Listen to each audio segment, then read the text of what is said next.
মাধ্যমিক online guide চ্যানেলে তোমাদের সকলকে স্বাগতম। মাধ্যমিকের আর বেশি সময় বাকি নেই, একদম সামনে মাধ্যমিক।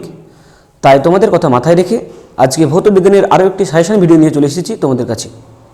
যারা সারা বছর প্রতিনিয়ত নিয়মিত পড়াশোনা করেছে ভালোভাবে, তারা প্রত্যেকে দেখো প্রত্যেকটা প্রশ্ন তোমাদের কভার হয়েছে কিনা। আর যাদের পড়াশোনায় নিজেদের মনে হচ্ছে কিছুটা হলেও খামতি থেকে গেছে, তারা কিন্তু প্রত্যেকটা প্রশ্ন তোমরা ভালোভাবে দেখো এবং প্রত্যেকটা প্রশ্ন রেডি করে যাও। আজকে যে সাজেশন দেবো তোমাদের তাপের বিভিন্ন ঘটনাসমূহ, এই চ্যাপ্টার নিয়ে আমাদের সাজেশন ভিডিও আসছে আজকে। প্রথমত দেখো চ্যাপ্টার সম্বন্ধে কত নম্বর আসে।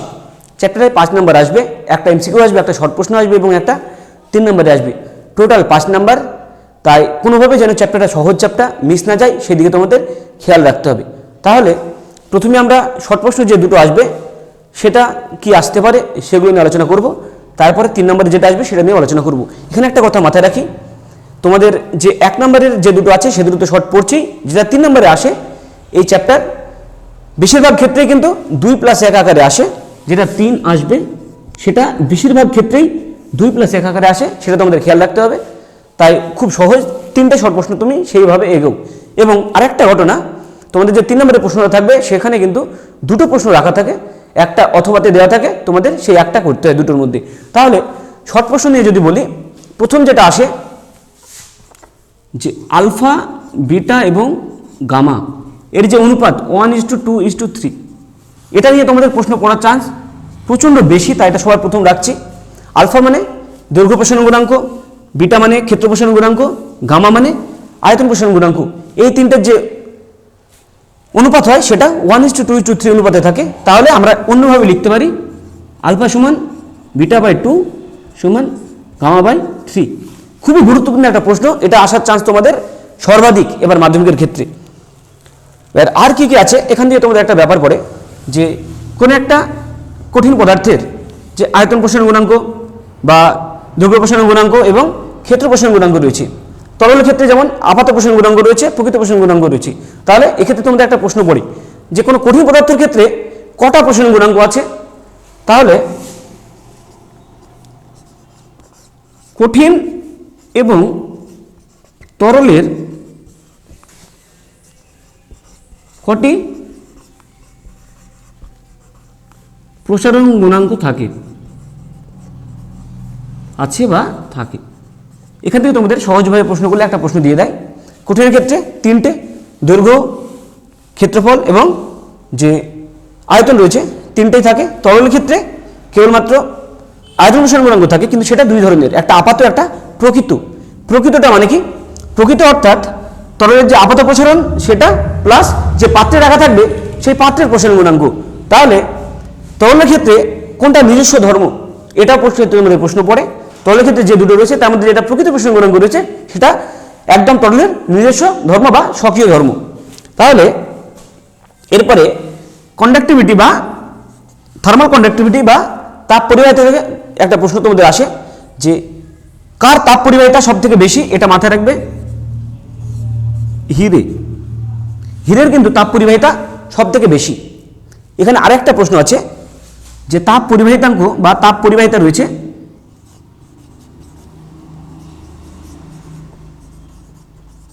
এই তাপ পরিবাহিতার একক, খুবই গুরুত্বপূর্ণ একটা প্রশ্ন, তাপ পরিবাহিতার একক। আর কি রয়েছে যে একটা মাথায় রাখবে, একটা সংকর ধাতু রয়েছে ইনভার, এর কিন্তু যে প্রসারণ গুণাঙ্ক রয়েছে সেটি খুবই কম। তাই তোমাকে অপশনে দিয়ে দেয় লোহা, তামা, অ্যালুমিনিয়াম, ইনভার, এর মধ্যে কার দৈর্ঘ্য প্রসারণ গুণাঙ্ক সব থেকে কম, সেখানে কিন্তু তোমাদের উত্তর আসবে ইনভার। এটা গুরুত্বপূর্ণ প্রশ্ন, এর আগে মাধ্যমিকে এসেছে, এবারও আসার চান্স রয়েছে। তাহলে এক্ষেত্রে দেখো আরেকটা প্রশ্ন, এখানে কটা দিলাম, 5টা দিয়েছি। এবার আরেকটা জিনিস নিয়ে তোমাদের প্রশ্ন পড়ে, এই যে দৈর্ঘ্য প্রসারণ গুণাঙ্ক, ক্ষেত্র প্রসারণ গুণাঙ্ক বা আয়তন প্রসারণ গুণাঙ্ক, এর একক নিয়ে একটা প্রশ্ন পড়ে বা এর ইউনিট কি। তাহলে এটা তোমাকে মাথায় রাখতে হবে, কোনো একটা কঠিন পদার্থের যদি আমি বলি দৈর্ঘ্য প্রসারণ গুণাঙ্ক, তো দৈর্ঘ্য প্রসারণ গুণাঙ্ক ব্যাপারটা কি? তাহলে একক দৈর্ঘ্য রয়েছে তার, সেই একক দৈর্ঘ্যে যতটুকু বাড়বে, কি করলে বাড়বে দৈর্ঘ্যটা? আমাকে তাপমাত্রা বাড়াতে হবে। তাহলে তাপমাত্রা যদি আমি বাড়াই, তাপমাত্রা 3টে একক আমরা সচরাচর ব্যবহার করি, সেলসিয়াস, কেলভিন এবং ফারেনহাইট। এর মধ্যে ফারেনহাইট নিয়ে তোমাদের পরীক্ষায় প্রশ্ন পড়ার চান্স খুবই কম, পড়ে না। এই যে ডিগ্রি সেলসিয়াস এবং কেলভিন রয়েছে, এটা মাথায় তোমরা জানো অবশ্যই যে 1 ডিগ্রি সেলসিয়াস বাড়া মানে কিন্তু 1 কেলভিন বাড়ছে। তাহলে কোনো একটা পদার্থের আমি যদি প্রসারণ গুণাঙ্ক ধরো 1.7 ইন্টু 10⁻⁻6 পার ডিগ্রি সেলসিয়াস বা পার কেলভিন, এটা মাথায় আসি। তাহলে 1 ডিগ্রি সেলসিয়াস মানে কিন্তু বাড়ানো মানে 1 কেলভিন বাড়ানো, অর্থাৎ এর এসআই একক যেটা রয়েছে সেটা কিন্তু কেলভিনে আসবে, অর্থাৎ পার কেলভিন। অর্থাৎ এসআই এককে কেলভিন ইনভার্স বা পার কেলভিন এর হচ্ছে একক, কিসের? প্রসারণ গুণাঙ্কের একক। তাহলে এই 6টা প্রশ্ন রয়েছে। এর মধ্যে আশা করি তোমরা যে 3টে পড়বে বললাম, 2টো সরাসরি শর্টে পড়বে আর একটা 2+1 পড়ে 3এরটা, সেখানে একটা। এই 6টার মধ্যে তোমাদের 3টে কভার হয়ে যাবে। তাহলে এখানে আজকে যে শর্ট প্রশ্নগুলো রয়েছে এখানে রাখছি এই কটাই। আলফা বিটা গামার যে অনুপাত রয়েছে সেটা, এবং কঠিন তরলে কটা করে প্রসারণ গুণাঙ্ক রয়েছে সেখান থেকে প্রশ্ন পড়ে। তাপ পরিবাহিতা কার বেশি? হ্রদের। তাপ পরিবাহিতার এককটাও পড়ে। তারপরে যে বিভিন্ন ধাতু দিয়ে দেবে তার মধ্যে কার তোমার প্রসারণ গুণাঙ্ক সব থেকে কম, সেখানে তোমাকে নির্ণয় করতে হবে।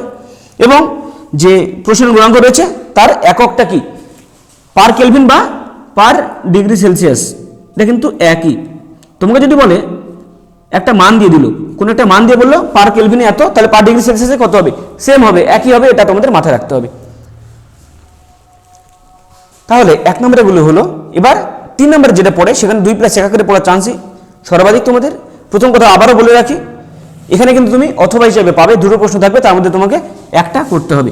এবার এখানে একটা খুব গুরুত্বপূর্ণ একটা প্রশ্ন পড়ার চান্স রয়েছে। কোনো একটা কঠিন পদার্থের আয়তন প্রসারণ গুণাঙ্ক বলতে তোমরা কি বুঝো অ্যাকচুয়ালি? যদি বলে, তুমি বলে দিলে যে 1 ডিগ্রি সেলসিয়াস তাপমাত্রা বাড়ার জন্য বা 1 কেলভিন তাপমাত্রা বাড়ার জন্য একক আয়তনে যদি যে পরিমাণ বাড়বে তার আয়তন, সেটাই তার আয়তন প্রসারণ গুণাঙ্ক। এবার এর একক কি? পার ডিগ্রি সেলসিয়াস বা পার কেলভিন। এবার এখানে তোমাদের একটা ইকুয়েশন রয়েছে, সেই ইকুয়েশনটা কি? ধরো প্রাথমিক আয়তন ছিল V1 এবং আমি তাপমাত্রা বাড়ালাম, যার ফলে তার আয়তন হলো V2। তাহলে আমরা V2 কে এই আকারে লিখি, V2 সমান V1 ইন্টু 1 প্লাস গামা। এবার তাপমাত্রার যে পার্থক্য, ধরো T2 মাইনাস T1, এটা যদি আয়তন প্রসারণ গুণাঙ্ক চাই, সঙ্গে তুমি বললে বা সংজ্ঞা আকারে বলার পরে তোমাকে এই ইকুয়েশনটা দিয়ে দিলে। এটা খুব গুরুত্বপূর্ণ একটা প্রশ্ন, তোমাদের এবার আসার চান্স প্রচুর। এরপরে আরেকটা প্রশ্ন রয়েছে তোমাদের, যে তাপ পরিবাহিতা, অর্থাৎ কোন একটা কন্ডাক্টরের মধ্যে দিয়ে এক জায়গা থেকে অন্য জায়গাতে তাপ যাবে। এই যে কঠিন পদার্থের ক্ষেত্রে এই যে তাপ পরিবাহিতা কোন কোন বিষয়ের উপর নির্ভর করে, এখানে 3টে বিষয় আছে। সেই 3টে বিষয় তোমাদেরকে অবশ্যই মাথায় রাখতে হবে। অর্থাৎ এক জায়গা থেকে অন্য জায়গাতে কোনো পরিবাহীর মধ্যে দিয়ে তাপ যাচ্ছে, সেই তাপটা কত পরিমাণ যাবে 3টে বিষয়ের উপর নির্ভর করছে। কি কি বিষয়ের উপরে? কোন ধরো একটা পাত রয়েছে, সেই পাতের যে বেদ আছে তার উপর নির্ভর করবে, পাতের ক্ষেত্রফলের উপর নির্ভর করবে, যে তল বরাবর যাচ্ছে, আর যে দুই প্রান্ত তার দুই প্রান্তের উষ্ণতার উপরে নির্ভর করবে। তাহলে 3টে বিষয়ের উপর নির্ভর করবে। এক, যে পাতের ক্ষেত্রফল, অর্থাৎ যেটা ক্ষেত্রফল বেশি হবে তার রাস্তা বেশি পাবে, অর্থাৎ ক্ষেত্রফলের সঙ্গে কিন্তু এই যে তাপ সরাসরি সম্পর্কিত হবে, সহজ সম্পর্ক। তারপরে দুই পাশের বা দুই প্রান্তের তাপমাত্রার পার্থক্য যত বেশি হবে এই প্রবাহ বেশি হবে। ঠিক একই রকম ভাবে যেমন কারেন্টের ক্ষেত্রে আমরা দেখেছি, বিভব প্রভেদ যদি বেশি হয় তার মধ্যে দিয়ে বেশি পরিমাণ কারেন্ট যাচ্ছিল, এক্ষেত্রে তাই তাপমাত্রা যদি বেশি হয় তার মধ্যে দিয়ে যে প্রবাহিত তাপ সেটা কিন্তু বেশি হবে। তাহলে তাপমাত্রার যে পার্থক্য দুই প্রান্তে T2 মাইনাস T1 যদি ধরি, তার উপরে তার সঙ্গে সরাসরি সরল সম্পর্ক। এরপরে যে পাতের বেদ রয়েছে, তাই বেদের সঙ্গে কি হবে? বেদ মানে কি? বেশি দূরত্ব হয়ে গেল, বা দূরত্ব হওয়া মানে তার সঙ্গে ব্যস্ত সম্পর্ক হবে। তাহলে বেদের সঙ্গে কিন্তু আমি ডি লিখছি, সরাসরি ব্যস্ত সম্পর্ক। এই 3টের উপরে তোমাদের প্রশ্ন পড়বে, এই 3টের উপরে একটাই প্রশ্ন পড়বে যেটা তোমাদের লিখতে হবে, মুখের ভাষাতেও লিখতে হবে, পাশে এটা চিহ্ন আকারে তোমাদের বলে দিতে হবে। এই 2টো প্রশ্ন তোমাদের আশা করি 2 নম্বরে আসবে, 3 নম্বরে সরাসরি আসবে না, এর সঙ্গে যে কোনো একটা 1 নম্বরে শর্ট প্রশ্ন জুড়ে দেবে। তাহলে এই যে তাপের ঘটনাসমূহ, এই 2টো জিনিস তোমরা জানলে, এই 2টো আশা করি এই 2টো থেকে তোমরা একটা অবশ্যই কমন পাবে। আর যদি কমন না পাও, আশা করছি তোমরা কমন পাবে। এই যে কঠিনের আয়তন প্রসারণ গুণাঙ্ক পেয়ে গেলে, এখান থেকে যদি তোমাকে ক্ষেত্র প্রসারণ গুণাঙ্ক বলে বা দৈর্ঘ্য প্রসারণ গুণাঙ্ক বলে, সেটা তুমি সেম এভাবে লিখতে পারবে।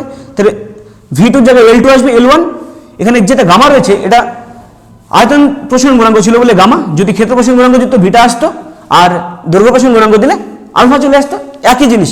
এটা করা মানে তোমার বাকি দুটো তৈরি হয়ে যাচ্ছে, তাই বলছি এটা ভালোভাবে তৈরি করো, কোনো সমস্যা নেই।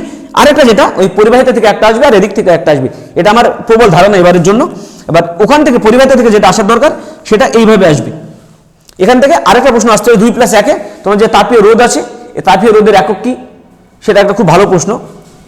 এর সঙ্গে 2+ যদি 1 আসে সেটা আসবে যেটা তাপীয় রোধ রয়েছে, সেই তাপীয় রোধের একক। তাহলে এই যে তাপের ঘটনাসমূহ চ্যাপ্টার আজকে এখানে শেষ করছি। যে প্রশ্নগুলো দিলাম এর মধ্যে আশা করি তোমরা প্রত্যেকটা প্রশ্ন কমন পাবে, কোনো সমস্যা নেই। প্রত্যেকটা প্রশ্ন তোমরা কিন্তু রেডি করে যাবে। তাহলে আজকে এখানে শেষ করছি। যারা ইউটিউব থেকে দেখছো তারা অবশ্যই চ্যানেলটাকে সাবস্ক্রাইব করো, এবং যারা ফেসবুক থেকে দেখছো তারা অবশ্যই পেজটাকে ফলো করো, আমাদের সঙ্গে থাকো।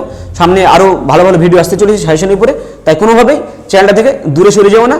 আজকে এখানে শেষ করলাম, দেখা হচ্ছে আবার নতুন কোনো সাজেশনের ভিডিও নিয়ে।